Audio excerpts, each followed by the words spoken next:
make a movie at Warner Brothers, and Warner Brothers at the time was called the Burbank Studios, TBS. It was not called Warner Brothers. It was part of Columbia and Warner Brothers together. So to have most of you seen this movie before? Woo! There's a chase scene at the end of the movie.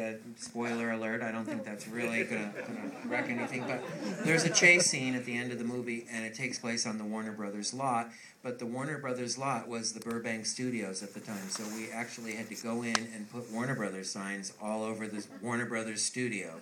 And everyone was very excited from Warner Brothers because it had not been Warner Brothers lot for many, many years. So I love that story. Anyway, I digressed already. What I wanted to tell you is I had a deal to write a movie, and I was working on the Warner Brothers lot with Phil Hartman and a guy named Mike Varhall, and the three of us were writing it wasn't an official remake because I didn't have permission to do this, but I was basically writing a remake of Walt Disney's Pollyanna. And does anybody here know that movie? Woo! Two people. Yeah, I do. It's a Haley Mills vehicle. No one here probably knows who Haley Mills is, but she was a child actress. And Pollyanna, you know the expression Pollyanna, like somebody who is good all the time. It's a movie about a little girl who brings joy to a town full of crab apples. And then something happens to her and the whole town freaks out. She has an accident, she becomes paralyzed, and she can't get out of bed. And I really wanted to play the Pollyanna character in this movie just so I could play one scene at the end of the movie where I'm in the bed and the whole town is going, "Oh, Pee-wee, you know, it's so horrible." And I could be, "I hate you all, leave me alone, I hate the world." It was a long way to go for one scene. But I was doing it. I was doing it every day. I was writing this Pollyanna movie. And in between writing, whenever I would take a break, I would walk around on the lot with the producers of the movie and complain about not having a bike. I would walk around, and everyone on the lot was riding a bicycle. And I kept going, "What do you have to do to get a bike? How do I get a bike? I've been here 2 months. How do I get a bike?" And they kept going, "Don't worry, we'll get you a bike.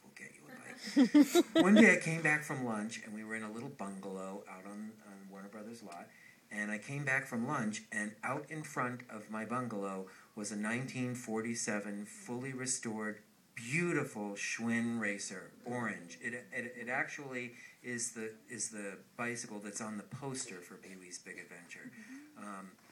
And it was chained to a post with a sign that had my picture on it, and it said, "Parking for Pee Wee Herman only."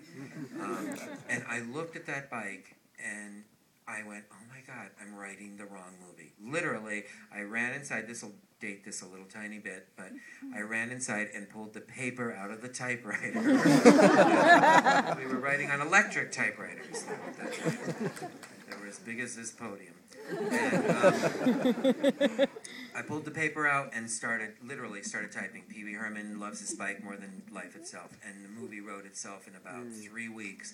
And it was all really just from walking in and looking at that bike. I just went, "Oh my God, I know what the movie is." That's it. That's all I have. Thank you so much. The movie was made in 1984. It was released in 1985. You just heard it was Tim Burton's first feature. I'll tell you one very, very, very quick story and then enjoy the movie. I hope you enjoy the movie. The way Tim Burton wound up coming to direct this movie, this is my version of the story. This is the truthful version of the story. There are many other versions of the story out there. But this is what really happened. I wrote the movie. I turned the movie into Warner Brothers Studio, and I went on vacation. Before I went on vacation, I took a book. This was before the internet. I took a book that was called Directors, and I went through the book and picked probably 400 directors that were okay with me to direct my film. They were people, I didn't know one director at the time, but I would look and see if they had made one film or even a film with one scene I liked in it. I put them on my list. I came back after 6 weeks, and it was a choice of one director from Warner Brothers, and it was a director who wasn't on my list, and a director who had made 2 films that I thought were terrible. And so I said, "No, this isn't the guy. I just spent 15 years getting to this point where I'm here at Warner Brothers with a movie deal, and I have a great movie script, I think, and this guy is going to ruin it." And they said, okay, all right, okay. And I went outside with my two managers, and my two managers said to me, do you have any idea how show business works? You have a green-lit picture. If you agree with this, that this is the guy who's directing it, today you have a green-lit picture, and you move into pre-production. Tomorrow, the whole regime could be over here, and a new studio head won't like your movie, and you're out of luck. Ironically, the team that was at Warner Brothers at that time were, I think, hold the record for being the executives in place the longest anywhere in history of motion pictures. Bob Daly and Terry Semel, thank you. But at any rate, they gave me a week to find a new director that I remember very clearly. They saying it's the 3 A's. He has to be affordable, approvable, and available. And I thought, okay, I'll find somebody. I went to a party that night, and it was a lot of people in the comedy group that I was in, the Groundlings, and I was frantically going up to every single person at this party going, anybody know a director? Anybody know a movie director? Cool, great, hip, very talented movie director. And a girl named Mary Edith Burrell, a writer, actress who was in the Groundlings, turned around and looked at me and went, oh my God, Paul, I know who it is. Oh my God, oh my God. And she really was freaking out for 5 minutes. She just kept going, she couldn't get out who it was. She just kept saying, I just saw his movie. Oh my God, Paul, he's the guy. He's so perfect for you. I just saw his movie. Oh my God. So she had just seen that day, coincidentally, had seen a screening of Frankenweenie, Tim Burton's short. And she said, Shelley Duvall is in the movie, and you know Shelley Duvall. Call Shelley. So I left the party, I went home, I called Shelley Duvall, and had exact replay of the same moment. Looking for a director for my movie, Shelley. Oh my God, Paul, oh my God, I know who it is, oh my God. They were both completely right. We screened Frankenweenie, my manager and I, the very next morning, and I knew 30 seconds into the movie he was the guy.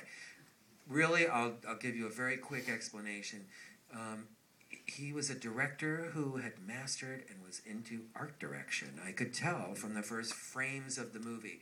And to this day, if you go to a movie studio and you say, it's all about art direction, they go, I don't get it, it's a comedy. They couldn't get through their heads that it needed to have art direction. I was looking for a director who understood and appreciated art direction. But for some reason, that did not gel with the studio. They just kept going, I don't get it. It's a comedy. What? And I kept going, I don't get what your reaction is. It doesn't make a difference. It doesn't cost any more to have art direction. Oh, all right, okay. At any rate, I came back to Warner Brothers and I said, I got the director, Tim Burton, and they laughed at me. They laughed right in my face and said, we know Tim Burton. Tim Burton has passed on every project that this studio has had in the last year. He's been sent every single script and passed on every single one.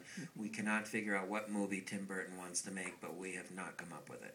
And they wouldn't send it to him. My manager, a guy named Richard Abramson, who was a very resourceful guy, got the script to Tim Burton that same day, and the very next day, Tim Burton called and said, I would love to direct this movie, and the rest, as they say, is history. Here it is.